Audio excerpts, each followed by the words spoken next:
খ্রিস্টীয় বছর 2025-এর প্রথম মাসের জানুয়ারিতে কয়েক দফায় শৈত্যপ্রবাহ বয়ে যাওয়ার পূর্বাভাস দিয়েছে আবহাওয়া অধিদপ্তর। এর ফলে গত কয়েক বছরের তুলনায় জানুয়ারি জুড়ে শীত বেশি পড়বে। মঙ্গলবার এমন পূর্বাভাস দিয়েছে আবহাওয়া অধিদপ্তর।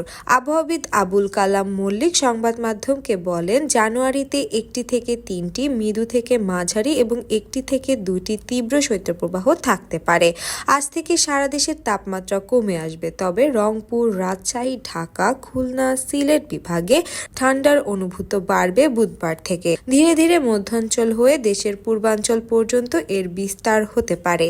তিনি বলেন, উত্তরের হিমেল হাওয়ার প্রভাবও বাড়তে পারে। পুরো মাস জুড়ে শীতের অনুভূত বেশ থাকবে। তিনি আরও বলেন, দেশের পশ্চিমাঞ্চলে বিচ্ছিন্নভাবে শৈত্যপ্রবাহ থাকবে। প্রাথমিকভাবে এটি শুক্রবার পর্যন্ত থাকতে পারে।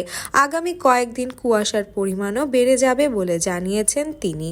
বড় এলাকা জুড়ে সর্বনিম্ন তাপমাত্রা 6 ডিগ্রি সেলসিয়াসের নিচে নেমে গেলে তাকে তীব্র শৈত্যপ্রবাহ ধরা হয়। 6 থেকে 8 ডিগ্রির মধ্যে থাকলে মাঝারি এবং 8 থেকে 10 ডিগ্রি সেলসিয়াসের মধ্যে থাকলে সেটিকে মৃদু শৈত্যপ্রবাহ বলা হয়। ঘন কুয়াশার কারণে বিমান চলাচল, অভ্যন্তরীণ নদী পরিবহন এবং সড়ক যোগাযোগ সাময়িকভাবে ব্যাহত হতে পারে বলে বুলেটিনে বলা হয়েছে।